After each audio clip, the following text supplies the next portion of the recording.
नमस्कार। नमस्कार। आज हम एक खास किताब पर बात करने वाले हैं, श्री राधा चरित। इसे लिखा है राधा रमण अग्रवाल जी ने।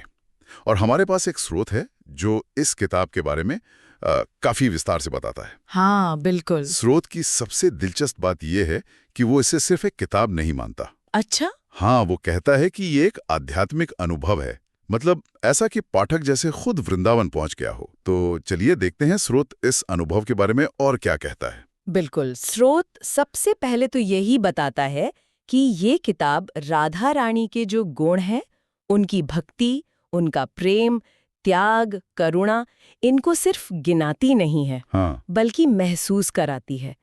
इसका जो अंदाज है वो बहुत भावपूर्ण है, काव्यात्मक है। ये कोई सिर्फ तथ्यों की लिस्ट नहीं है। सही कहा। और लेखक की शैली पर भी स्रोत में काफी कुछ कहा है ना।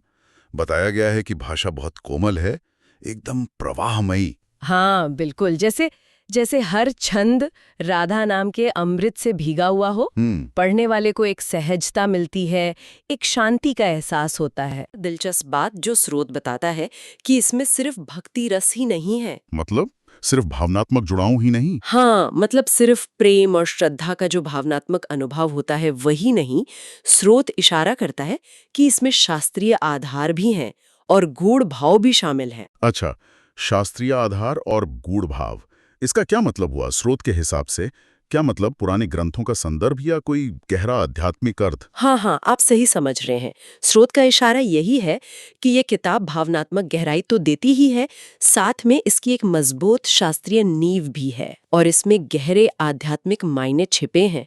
तो ये सिर्फ भावनाओं का भाव नहीं है, बल्कि इसमें विचार और परंपरा का भी पुट है। समझ गया, समझ गया।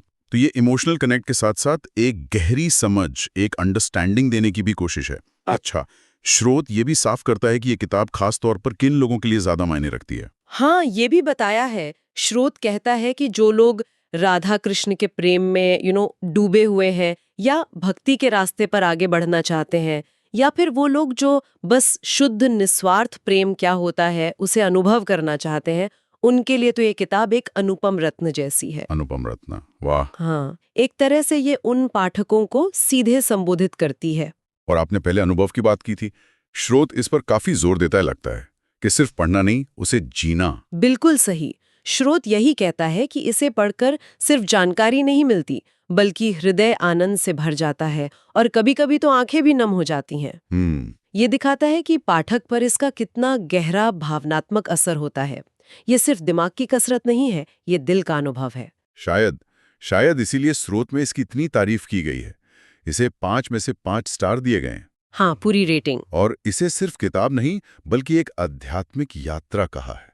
ये सारी बातें मिलकर ही, मतलब शैली, भावनाएं, वो गहराई और फिर ये अनुभव, यही सब मिलकर शायद इसे इतना खास बनाते हैं। कम से कम स्रोत तो यही मानता है। सही कहा आपने। ये रेटिंग और ये आध्यात्मिक यात्रा वाला लेबल, ये उस परिवर्तनकारी क्षमता की तरफ इशारा करते हैं जो स्रोत इस किताब में देख रहा है। तो अगर हम सार निकालें, इस स्रोत से जो मुख्य बात समझ आती है वो ये है कि श्री राधाचरित को एक लिटरेरी वर्क की तरह नहीं देखा जा रहा, बल्कि इसे राधा रानी के चरित्र को, उनके प्रेम को गहराई से समझने का एक जरिया, एक आध्यात्मिक सफर माना गया है। और हाँ, स्रोत के आखिर में एक बहुत खूबसूरत विचार भी है कि जहाँ राधा का नाम पूरी श्रद्धा से लिया जाता है ना, वहाँ कृष्ण स्वयं खिंचे चले आते हैं। वाह। ये नाम की शक्ति और राधा कृष्ण के उस अटूट संबंध को दिखाता है। बिल्कुल, बहुत गहरा। इस पूरी चर्चा के बाद मेरे मन में एक सवाल उठ रहा है कि इस तरह का जो साहित्य होता है, जो भावनाओं और आध्यात्मिकता पर इतना फोकस करता है, वो असल में लोगों की भक्ति की समझ को या दिव्य प्रेम के अनुभव को किस तरह से प्रभावित करता होगा, कैसे उसे और गहरा बनाता होगा। ये सोचने वाली बात है ना।